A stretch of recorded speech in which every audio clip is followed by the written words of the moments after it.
Good afternoon, everybody. I have a bit of a backstop today, so I will be mindful of the time. But I have nothing off the top, so Matt, would you like to kick us off? My gosh, I don't really have anything that I think that you can that you'll have an answer, satisfactory or otherwise, to. So I'll defer. Are you sure? Well, all right. You want me to try? All right. What do you have to say about there are some indications that this Russian plane was actually brought down by a Ukrainian missile or rocket of some sort? So I have only seen the press reports about this, and really have no updates beyond when we spoke about this yesterday.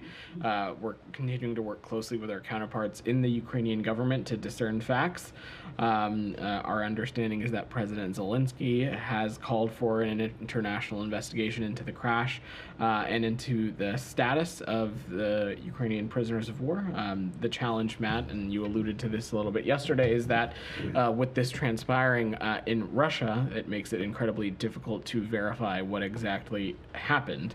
As you know, Russia doesn't allow free press or independent reporting, and therefore its claims on this are difficult to confirm. So at this point, we're just continuing to stay in close touch with the Ukrainian government to establish facts and ascertain what exactly happened. Okay, so my original premise that wasn't correct. Satisfactory for you?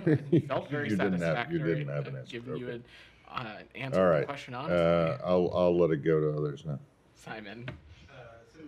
We're expecting something from the International Court of Justice tomorrow. This is your last briefing, I presume, before then. I wonder, could you tell us whether, the U.S. has obviously said the South African case against Israel is meritless, but you also said, in your statements related to the case that the ICJ is an important judicial organ, plays a vital role in peaceful settlement of disputes. So, ahead of this ruling, is there anything you would say regarding, if provisional measures are sort of advised by the court, should parties abide by them? I would not opine on anything like that, given that this is a legal process, and I'm not going to hypothesize or speculate on any kind of outcome. What I will just say again, and we spoke to this when the arguments are ongoing, is that the allegations that Israel is committing genocide we believe to be unfounded, but simultaneously we will continue to make clear with our partners in Israel that they not only need to comply with international humanitarian law as it conducts this operation against Hamas, but they also have a moral and strategic imperative to take feasible steps, additional steps, to prevent civilian harm, and that they also have a responsibility to investigate credible allegations of violations of international humanitarian law when they arise. But I'm not going to get ahead of the process on this. But does following international humanitarian law extend to following international law when one of the world's courts that can enforce international law rules on something? Should countries be expected to follow that? I'm just I have no way to ascertain or guess what the ruling might be, so I'm just going to refrain from. But in general, but that suggests that you're waiting to see what the decision will be, and then you'll decide whether you agree with the verdict or not. And if you don't agree with it, then you'll say no. But yet, in many other cases, particularly one that comes to mind is China and the Philippines and the South China Sea.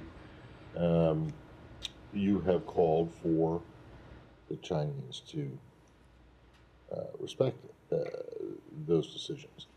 Are you saying now that you're withholding judgment on whether countries should obey? Not at all. Not at all. Over the course of this, the ICJ? Over the course of this, we've been pretty clear that it's our expectations that all parties, including the government of Israel, comply with international humanitarian law. I will note, though, that throughout all of this, Hamas certainly has not been. But what I'm saying is I'm not going to opine on any forthcoming ruling on this, and I will reiterate again that at the crux of this, when these arguments started the week before last, that was rooted in this notion that and these allegations that Israel is committing genocide, and I will say again that we find those allegations to be unfounded. But in general, when a court is ruling on something, you can argue that you don't agree with South Africa's argument, but it sort of undermines the legitimacy of the whole system if the U.S. is not saying ahead of time whether this ruling is meaningful or whether you would expect countries to follow it. And just to note, Hamas has said that they would follow, if the ICJ demanded a ceasefire, they would follow it. I haven't seen that statement from the Israelis. Hamas has also said that they would release hostages, and they've not done so in that regard as well, Simon. So I sort of take issue with your question, reflecting Hamas as some kind of fair or credible interlocutor or actor in this. Again, I will just say, and you've heard me say this before, our expectation is that Israel needs to and must comply with international humanitarian law, but I'm not going to get ahead of tomorrow's or any expected ruling on this. Sure, go ahead, Saeed. Thank you. Now, but of course, Hamas did release some hostages, but, back in the last week of November, correct? They did release hostages? There have been releases of hostages previously, but they have not followed through on their broader commitment or claims that they would release hostages. There continue to be quite a number of individuals being held hostage, including Americans who continue to be unaccounted for, Saeed. Right. And responding to Simon, you said that, we know that Hamas committed all these atrocities and so on, and crimes, which, qualify as crime by the court, possibly. I don't know, I'm not a legal expert. But let me ask you this. I mean, Hamas does not get $4 billion a year. It is not a state. It does not get endless political cover and protection and so on from the United States of America. So are you saying that Hamas, Israel should behave exactly like Hamas? Is that what you're saying? That's not at all what I'm saying. That's not what I said, Said. That's how it came across. Earlier, I don't think that's how it came across. And earlier this week, I was pretty clear that there is also no moral equivalency between the terrorist group Hamas and the government of Israel. And that since October 7th, we have not hesitated. We've not been ambiguous. We have been very front and center about the fact that we expect Israel to comply with international humanitarian law. We believe that additional steps need to be taken to protect civilians, and that is a moral and strategic imperative as Israel continues to conduct this operation. Mm-hmm. Well, it's the 111th day of this war. There's, untold amount of evidence that proves whatever case you want to prove, and so on. You believe that all along, all throughout these raids, these attacks, by whatever weapons, Israel has abided by the laws of war that you subscribe to? I'm not a legal scholar either, Saeed, so I'm not going to opine on something like that from up here. On your comment about the duration of this, there is certainly a convergence between a lot of countries, including Israel, of wanting to see this conflict end as soon as possible. Hamas could lay down its arms. Hamas could stop co-locating itself with civilian infrastructure like schools and hospitals and apartment buildings. That certainly could help bring a swifter conclusion to this conflict. But again, there is no moral equivalency, of course, between the terrorist group Hamas and the government of Israel, and we will continue privately, publicly, diplomatically, in every conversation that we have with the Israeli government about the moral and strategic imperative that they have to take additional steps to minimize civilian casualties as it continues to conduct this operation. Yeah, I have a couple more questions, but conversely, Israel could also pull out its forces and stop bombing civilian areas, that would end the war, wouldn't it? We have been direct with them, with the government of Israel, on their need to comply with international humanitarian law and on their need to take additional steps to minimize civilian casualties. I want to ask you about the Palestinian American Tawfiq Abdul Jabbar. There was a report in AP, lengthy. It shows that it was unprovoked, an unprovoked attack. He was riding a truck in the finest of Louisiana tradition. He was driving a pickup truck and then was shot. So do you have any comment on this report that is really quite details of what happened? I spoke a little bit about this yesterday, I Saeed. Our understand. I'm just saying understanding. This is something that just came out. I understand. It's been communicated to us that the Israeli National Police will be undertaking an investigation into the circumstances around Mr. Jabbar's death. As I said yesterday, our hope and expectation is that that investigation is conducted expeditiously. It's conducted in a thorough way, and we are eager to hear the findings of that investigation. Till that time, I'm just not going to comment or opine on the circumstances around his incredibly tragic death. Meanwhile, we will continue to offer all appropriate consular services to his family through our embassy in Jerusalem, through the Office of Palestinian Affairs. And lastly, I want to ask you about the hospital in Khan Yunis. The Guardian is reporting that there are thousands trapped in the Gaza hospital in Khan Yunis. I wonder if you have any update on that. If you tell us what's going on, what is the United States government is doing to alleviate whatever's this humongous suffering. I don't have any updates, Said, but I would echo and reiterate the call that you have heard many in this administration make, that all parties to this conflict need to respect the protected status of facilities like hospitals so as to better avoid impacting harm upon civilians who may be receiving treatment, or humanitarian workers and health workers who may be providing care in these kinds of facilities. Thank you. Michelle. Yeah, I have a Or is I was going to topic? follow on some of that. Yeah. different topic. slightly topic? Okay, we'll go ahead, and then I'll pivot back. Follow on some of Saeed's line Yeah. of questioning, because I mean, just big picture, humanitarian aid is still at a trickle. You yourself have called that insufficient since at least October. Civilian casualties continue unabated. The destruction of civilian infrastructure continues unabated. So is it time for this administration to admit that the rhetoric, however direct and candid and oft repeated as it is, isn't having a material effect on Israeli behavior when it comes to this conflict? Is it time to reach for tools other than rhetoric, declaring a moral and strategic imperative that the Israelis are clearly not abiding by? I would wholeheartedly disagree with that assessment. On January 24th, 210 trucks with food, medicine, and other supplies entered the Gaza Strip. Would you call that as of sufficient? January 24th, more than 9,000 trucks with humanitarian aid have entered Gaza since October 21st. That is excluding fuel deliveries. That is certainly not sufficient. It is not enough.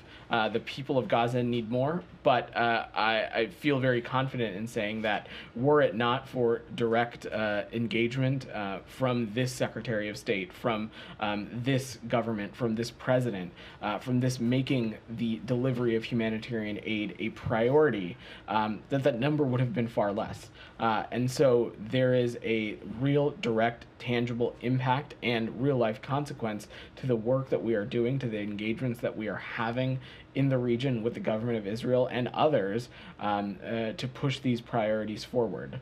But there's not been a meaningful increase in the number of trucks or in the flow of aid that's been getting in since October. This is a process that we will continue to work towards. For how long? It is as long as this conflict is happening, the delivery of humanitarian aid and doing so at a greater rate, at a higher clip, and increasing how much is going into Gaza will continue to be a priority. Well, what about on the other issues, on the civilian infrastructure, the civilian casualties? Does it not feel to the U.S. like it is pushing on a closed door when it comes to rhetoric that it's employing? We have been direct in our conversations with the government of Israel when we have seen instances of actions that we believe are contradictory to the principles that we believe the region should be abiding by, or are contradictory to the very clear principles the Secretary laid out in Tokyo in the fall, specifically when we see things like efforts around a buffer zone, or when we see efforts around the destruction of civilian infrastructure. We have raised those things publicly from up here, but we also have raised those privately in the around-the-clock active conversations that we continue to have with our Israeli interlocutors, and we'll continue to do so. Let me ask it this way. Is the U.S. considering anything other than conversation as a tool to affect change in Israel's behavior in this conflict? I have no new policy or new assessment to offer, but we'll continue to have our conversations with the Israeli government, and we'll continue to work at this. Okay. May I ask on hostages? There are reports now that a similar group that has met in the past is reconvening to discuss a potential new framework for a hostage release. Is there anything you can offer on that front? I don't have any updates to offer on that line of work, Olivia. It continues to be a priority for us, and we'll continue to work at it in close coordination across the interagency as well as with our partners in Israel. But I have no updates to offer on that. Does the U.S. Michelle. believe that that Prime Minister Netanyahu's comments with regard to the Qataris' involvement in hostage negotiations set those efforts back?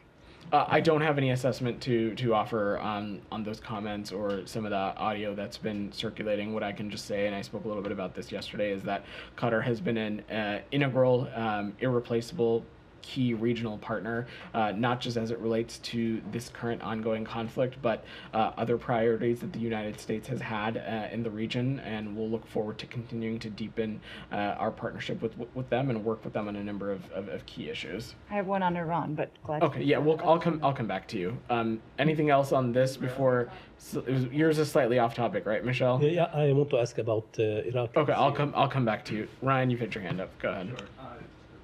To the ICJ question, Yeah. setting aside opining on how the preliminary verdict might come out, would the U.S. at least commit to not vetoing enforcement of whatever the court rules, one way or the other? I'm not going to commit to any action from up here. That's But to not pick how up on the Matt's policy question from works. earlier, doesn't that undermine the U.S. insistence that other countries ought to follow these court rulings? What does it leave of the kind of rules-based order if countries can pick and choose decisions? That's certainly not what I was indicating. Again, I think we need to take a step back here because a decision has not come down, and no one here knows, unless you can tell the future, what exactly that will be. I'm not going to commit any U.S. government action from up here within the auspices of any body. What I can say is that we believe that the allegations that started this process, that Israel is committing genocide, we believe those to be unfounded. Simultaneously, though, we'll continue to raise with our Israeli partners the moral and strategic imperative that they need to take additional steps to minimize deaths on civilians. But I'm not going to get into this process beyond that. Last one. At the same time, there were images this week of Israeli protesters blocking aid coming in to Gaza. To get that far into a military zone, there must be some kind of coordination with the military there. Did the U.S. raise with its Israeli partners this question of Israeli civilians protesting and blocking aid getting into Gaza? I'm not aware of the specifics of those imageries, but what I will just say broadly, both as it relates to Rafah or Kerem Shalom, these are not crossings that the United States, they're not our crossings, but we continue to be in close coordination with the government of Israel, with the government of Egypt, and other interlocutors on the appropriate entry of humanitarian aid, as well as the safe departure of nationals who have a desire to leave Gaza. I've no doubt that had anything sort of propped up that made that delivery more laborious or more time intensive, that we are having those conversations directly, but I just don't have the specifics around that specific situation. Go ahead, in the back. Yeah. Is on this topic or something else? Okay. Go ahead, Doc. Thanks, Vedant. According to a January 19th Jewish Telegraphic Agency article, 15 Jewish House Democrats have sent a letter to President Biden condemning Prime Minister Netanyahu for opposing a Palestinian Arab state. And my question to you is, does such a letter harm or help Secretary Blinken's diplomacy work in the Middle East, and why or why not, and then follow up. Congress is an important partner as it relates to a number of our foreign policy objectives, including happening in the Middle East region as it relates to a two-state solution and the creation of a Palestinian state. That is something this administration, this secretary, this president have been quite vocal in their support about. We view it as the only solution that gets us out of this endless cycle of violence and puts us on a real credible path to a more sustained peace and stability in the region. Oh, in light of Israel Prime Minister Netanyahu's statement in an Israeli government press office news release January 21st this year opposing a Palestinian state, Secretary Blinken opened a meeting with and addressing evangelical Christian and Orthodox Jewish leaders' religious concerns about a Palestinian state. We meet with a number of interlocutors as it relates to any foreign policy issue, including members in the religious space, members of civil society. I don't have any specific meetings to commit to or preview at this time, but non-government actors continue to be a key part of this continued and ongoing conversation. Anything else on, I know there's people have other topics, but anything else as it relates to Israel and Gaza before I move away? Just one more comment about there's a Jewish scripture to these evangelical Christians and the Jewish leaders. It's Joel 3:2. Were you familiar with that? And this is serious concerns for these Jewish and evangelical Christians. This religious scripture that really has an impact on what's going on. I'm sure. Is there a question there, or are you just I just want to know if commenting? you've heard of that. That Jewish reference, Joel 3:2, and I'm not familiar with that specific one, but again, non-government actors, including those in civil society and the religious space, continue to be key parts of our ongoing conversations on this issue. Shannon. Yeah. On Qatar's role in Yeah. hostage negotiations, Secretary Blinken has said straight out that there can't be business as normal with Hamas after this crisis is resolved. There's been reports that Qatar might move away from having these ties to Hamas. But we've been, of course, in the middle of negotiations. There hasn't been progress in freeing hostages in about 2 months now. Is there a timeline for when those ties might be reevaluated or when the U.S. might call for Qatar to turn away from Hamas? These are decisions for our Qatari partners to make. The secretary was clear, and we continue to echo that it can no longer be business as usual with Hamas. And when we look at what our hopes and desires are for the region, it cannot be a return to status quo, which means Hamas can no longer be using Gaza as a launching pad for terrorist attacks onto Israel. As it relates to these specific relationships, countries will need to make their own determinations. But again, Qatar has played an immense role in the continued efforts to release hostages. Beyond that, they continue to be a key regional partner on a number of key areas, and we'll look forward to working closely with them as it relates to some of our shared objectives in the region and as it relates to this specific conflict. Go ahead. Yeah, you. Was the report by Wall Street Journal, the U.S. warned about the recent attack in Iran and shared information with the Iranian government. Does this imply intelligence cooperation between the U.S. and IRGC? I don't have any comment or any public assessment to offer on that time. Again, we, based on all the information that was available, we do believe that terrorist attack in Kerman was a terrorist attack. It had all the hallmarks of a ISIS attack, and we reiterate our sympathy for the victims and their loved ones. Second question. The Taliban regime continue to take foreign nationals as hostages and use them as a diplomatic pawn to lobby for their recognition. This includes some U.S. hostages as well. What the United States is doing to release hostages taken by the Taliban and deter Taliban from this action? We have no greater priority than the safety and security of American citizens, especially those who are wrongfully detained and held hostage. And so that work continues to be ongoing through our special envoy for hostage affairs, as well as other work throughout the interagency. But I want to take this opportunity to remind people tuning in that, again, our travel advisory for Afghanistan continues to be at a level 4, which is do not travel. Those travel advisories are important. They are serious, and Americans should review them before they travel to any particular destination around the planet. Michelle. I was just going to follow on the Iran question. Sure. And then, I'm sorry. Michelle, I'm sorry. I've interrupted you twice now. problem. Go ahead.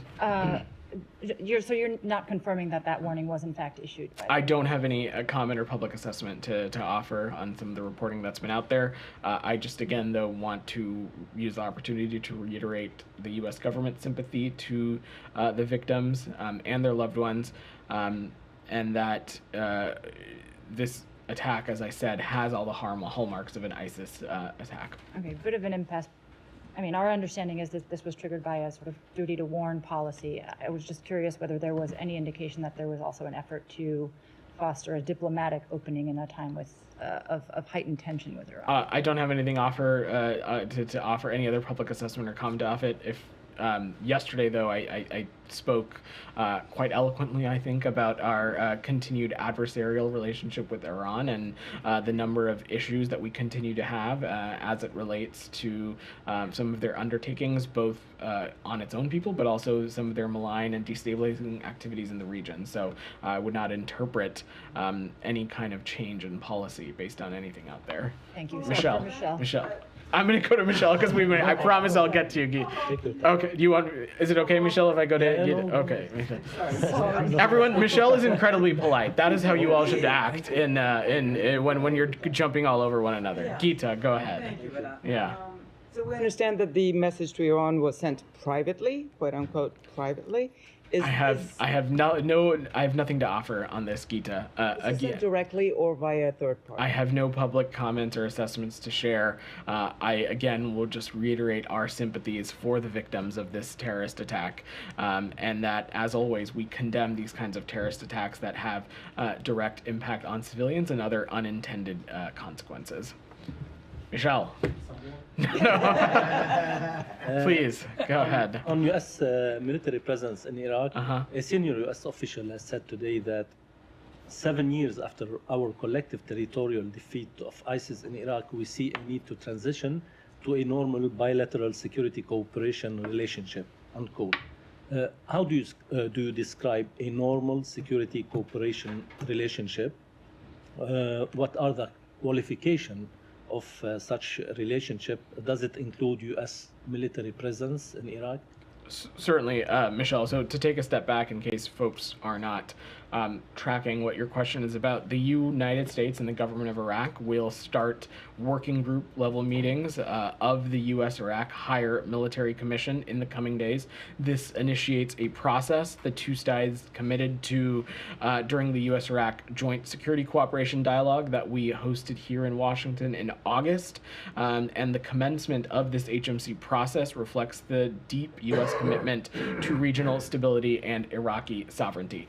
Michelle, some of the specific questions you asked are very good ones, and they are exactly why an HMC process is necessary. I'm going to let that process play out as we continue to have these conversations with our Iraqi partners, but they continue to be rooted in a number of areas, including our ability to continue our work to counter ISIS, the capabilities of Iraqi security forces, what kind of posture and things like that are needed, and of course my colleagues at the Pentagon would be happy to talk about some of this in greater detail.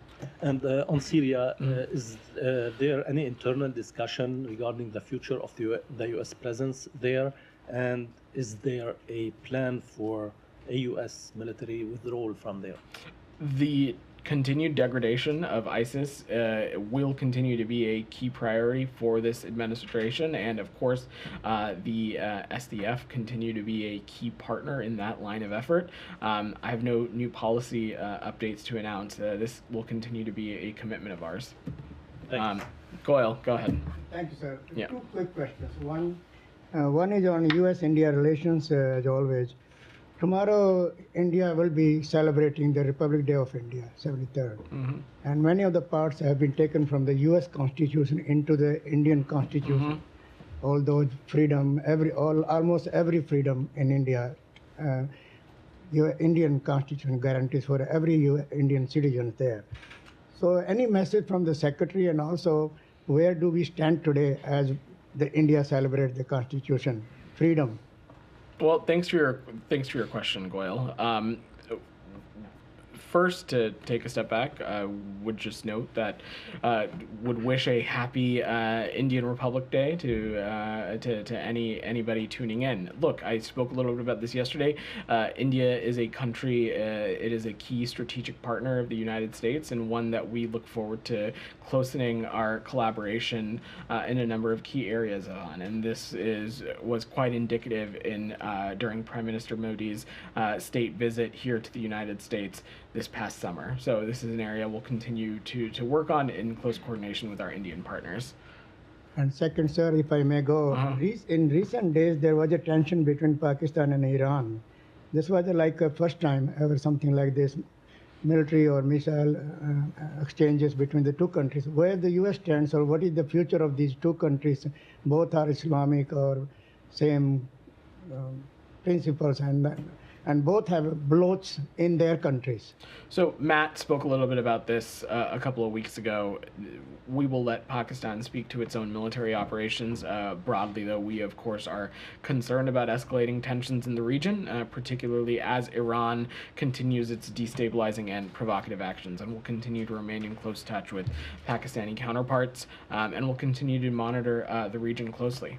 Alex, you had your hand up patiently. Couple of questions on Ukraine. Maybe speak to how much the delay on the Hill has been impacting so far the humanitarian assistance that you guys have been trying to deliver, given the fact that USAID is not working alone, it's working with local partners. Are you working with them, reaching out to them, asking them not to cut off? And what does it look like on your end? Alex, the Secretary was very clear about this. There is no magic pot of money, and our expectation and our hope is that Congress is able to move as swiftly and expeditiously as possible, so we can continue fulfilling our commitment to support our Ukrainian partners throughout this. That, of course, means in the security space, it means economically, it means in the humanitarian area as well. And while I don't have any specific metrics to offer you, there will be real, legitimate, tangible impacts if we're not able to get this done. And ultimately, the Ukrainian people and their efforts to fight against Russian aggression will be what suffers. I mean, the point I'm trying to make is that even if the funding will be back one day, infrastructure resources might not be if they cut off the operations. So are you working with them? How are you conveying? There of course are potential risk of downstream impacts, especially when it comes to NGO and humanitarian and implementing partners. Our colleagues at USAID may be happy to walk through some of those specific mechanics, but Alex, rest assured, we are taking this very seriously and working with Congress around the clock to try to get this across the finish line. Thanks so much. Back to Matt's question on the plane crash. I'm so sorry for beating the dead horse, but what do you know so far? Beyond? I don't have anything to get into right now, Alex, beyond what we've seen in the public reporting, and I'm not in a place to speak to anything else. You could also speak to the Russian line of narrative, which blames the U.S. Western weapons, seizing the momentum, this tragedy. What's your response? Well, can certainly say that the United States was not involved in this in any way, but as I said in speaking to Matt, the problem here is that this crash occurred in Russia, and that makes it difficult to independently verify some of these things. So we're going to continue to work in close coordination with our Ukrainian partners as they work to ascertain the facts. Which also reminds me of Kakhovka Dam destruction. You have never punished Russia for that, for that action. Why? Alex, I think that over the totality of this, of Russia's ongoing aggression in Ukraine, we have taken a number of steps to continue to hold the Russian Federation accountable for its aggressive and unjust behavior. Well, last question on this line, if I may. In response to Lavrov, he used the podium in the U.S.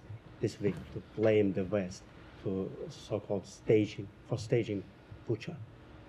How did you process that? the notion that the West would stage things like Russian shelling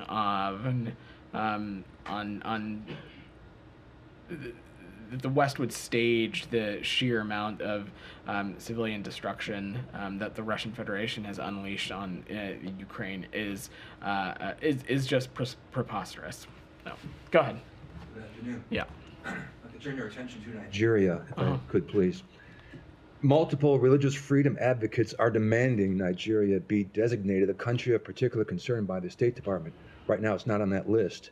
They cite thousands of Christians killed over the years, including 200 this past Christmas.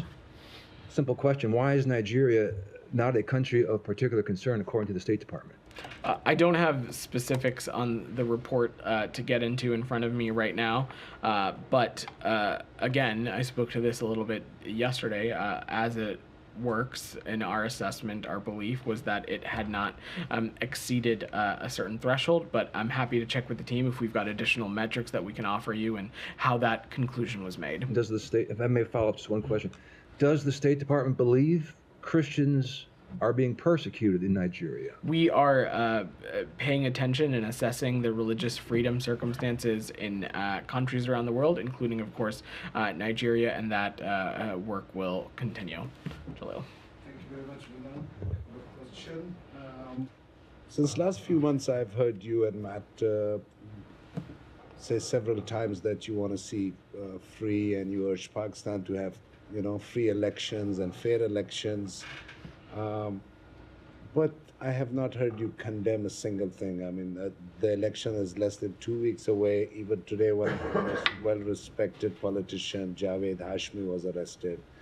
I mean, forget about Imran Khan and all his people, he's completely put to the wall. There is one guy who is even called Ladla now, like a spoiled son. He's become so popular that... And I personally, for the last 25 years, have published hundreds of corruption stories. Not once you guys have condemned the sort of elections that are taking place in Pakistan. You just keep on urging them to have fair election, but you don't see what's going on over there. Jalil, let me say a couple things. First, Pakistan's future leadership is for the Pakistani people to decide. Our interest continues to be in the democratic process. We also have not been ambiguous about how we feel very strongly that a free and independent media are vital institutions that undergird healthy democracies by ensuring that an electorate can make informed decisions and hold the government to account. We believe journalists play a critical role in covering fair and transparent elections. We also continue to be concerned by any report that may be out there of restrictions on freedom of expression, freedom of association, and the press. That would be, those kinds of things we believe are at odds with Pakistani authorities' self-stated goal of a fully fair and transparent election. Tomorrow, the Iranian foreign minister is coming to Pakistan. He does not visit many countries where they are an ally of the U.S. very strong. Pakistan being an ally, what's the kind of message you would like Pakistan to give to Iran in this current scenario in the Middle East and all these things happening? Any message you would like to see Pakistan? That is, of course, for Pakistani authorities and their foreign affairs officials to determine, but should any country around the world be interested in continuing to call on Iran to cease its malign and destabilizing activities, its activities that particularly in the Red Sea are making international waterways and legitimate commerce unsafe, we'd welcome any country continuing to press Iran to curb its support for those kinds of actions. Just last one, please. Today, Pakistani Foreign Secretary, now it's the third incidence of the same kind. Pakistan Foreign Secretary has accused India of transnational killings after Canada and the US. Does the State Department think I don't think it's the Indian government policy. Is this something to do with Prime Minister Modi directly, or what's going on, this transnational killings? I'm not aware of this specific report, and I would let the government of Pakistan and the government of India speak more about this.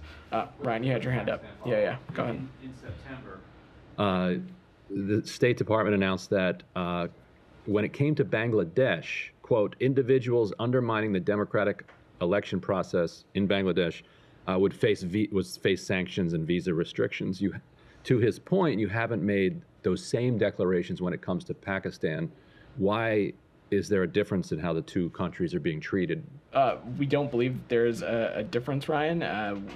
We just would not preview. If there are individuals who interfere I'm not with the going to elections, preview. Each country is different, and I'm not going to preview actions from up here. But again, we want to see free and fair elections around the world, including in Bangladesh, and of course, including in Pakistan as well. And when we see things that are at odds at our view for the region, and things that are at odds for Pakistani authorities' stated intent, we'll continue to address them as I have up here. So but beyond that, I'm not going to preview any actions. But based on what you just said, should Pakistani officials be concerned that they might be subject to I'm just visa not going to restrictions? preview any actions from up here.